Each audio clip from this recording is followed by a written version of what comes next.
يعني يعني يعتبر كل الستات زيي كده يعني ما بيقعدوش، يعني من الصبح كده سواء بقى هتفطّري عيالِك وتودّيهم المدرسة، وبعد كده تخشي بقى على الفطار، وبعد كده على غسيل المواعين وإن كان في غسيل، والغدا والعشا وموال كده، يعتبر ما بنقعدش طول اليوم. ربنا يعيننا طبعًا على اللي إحنا فيه. قُلت بقى النهارده كده هاعمل غدا إيه. قُلت والله لا نعمل بقى أكلة حرشة كده. كان عندي رِنجة مفرزاها في الفريزر، بدأت أطلّعها زي ما أنتم شايفين كده، وبدأت أشيل القشرة كده من عليها. في برضه طريقة تانية لو أنتِ بتحبي تشويها كده على النار، بتجيبي طاسة وتحطي فيها الرِنجة عقبال بس ما الجلد بتاعها كده يبدأ يتشوي معاكِ، بتطلع برضه إيه بسهولة. تمام. هابدأ بقى إيه أفصصها. هي طبعًا عشان طالعة من الفريزر فطريت مني، يعني إيه ما بقتش ناشفة زي الأول. هابدأ بقى أفصصها زي ما أنتم شايفين كده، وطبعًا هاشيل بقى الجلد على جنب طبعًا، وهابدأ أفصصها كده زي ما أنتم شايفين. يعتبر الرنجة برضك من أسهل الأكلات اللي أنتِ ممكن إيه، لو مستعجلة أوي ومش عارفة تعملي أكل إيه، هتجيبي طبعًا الرنجة وهتبدأي تعمليها مش هتاخد منِّك وقت. أنا كده باشيل في الجلد كده لسه بواقي رنجة، فبابدأ أشيلها بالسكينة زي ما أنتم شايفين كده. النهارده أنا هاعملها سلطة رنجة. في ناس برضه بتحب تعملها يعني يا دوبك تشويها كده وتحط عليها ليمون بتبدأ تاكلها كده، لكن أنا بالنسبة لي ما باحبش أعملها بالطريقة دي بصراحة، لإنها بتبقى حامية، يعني مجرد ما بتاكليها بتلاقي نفسِك تعبتِ منها. فسلطة الرنجة بتبقى يعتبر خفيفة وما بتحسيش بالحدوقية بتاعة الرنجة. هابدأ أعمل التانية برضه بنفس الطريقة،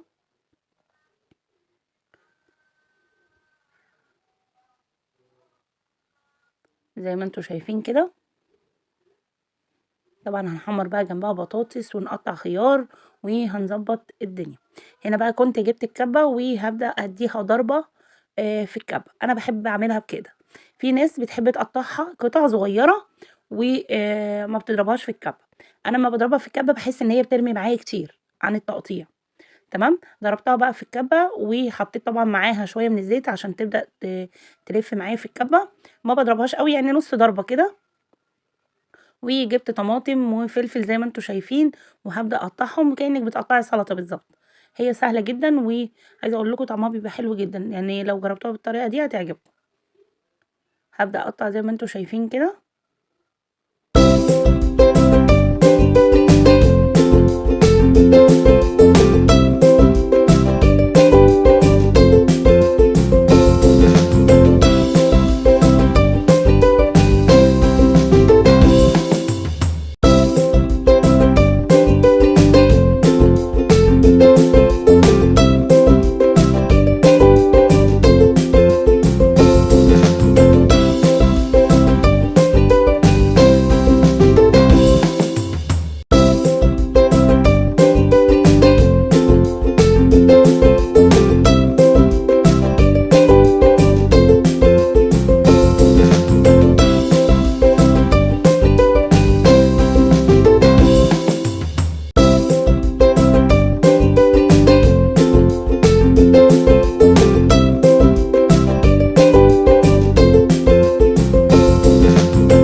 هنا بقى كنت جِبت بصلاية وهابدأ أقطّعها بقى إيه، تقطيع صغيّر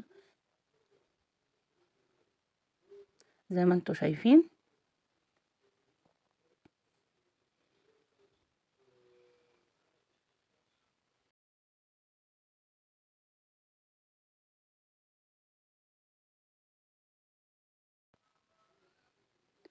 هنا بقى هنبدأ نجيب الرنجة وهابدأ هاحطّها على السَلطة كده.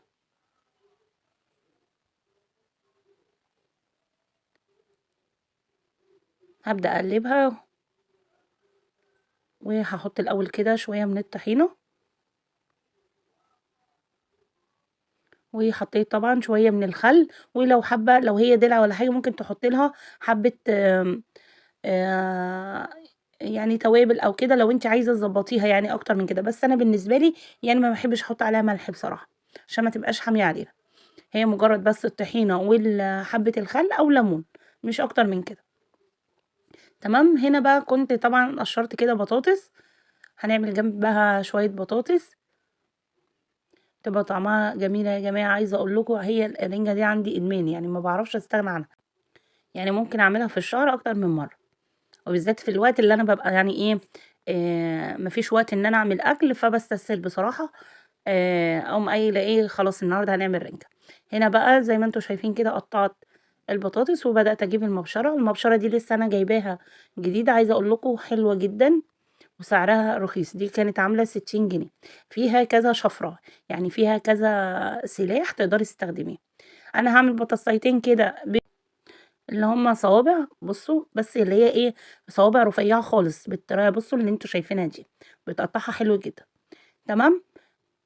فيها برضه تقطيعة الشيبس اللي هي العادية اللي إحنا متعودين عليها، وفيها لو هتبشري برضه بيها حاجة، وجاي معاها اللي هي القشّارة اللي أنتم بتشوفوني باعمل بيها البطاطس دي، أسلحتها حلوة جدًا وحامية. هنا بقى كنت قطّعت 2 شيبسي و2 بالشكل اللي أنتم شايفينه، طبعًا علّقت عليهم على النار، وقُلت كده عقبال ما يتحمّروا أكون غسلت المواعين، طبعًا عشان ما يبقاش في حاجة مش نضيفة في الحوض، هابدأ كده إيه أخلّص المواعين اللي ورايا وأرجع لكم تاني.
هنا بقى كنت خلّصت طبعًا، هابدأ بقى أضبّط الرخامة كده، وده كان شكل الأكل بعد ما خلص.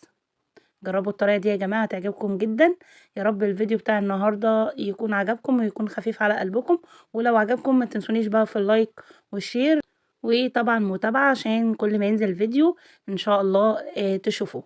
أقول لكم بقى مع السلامة.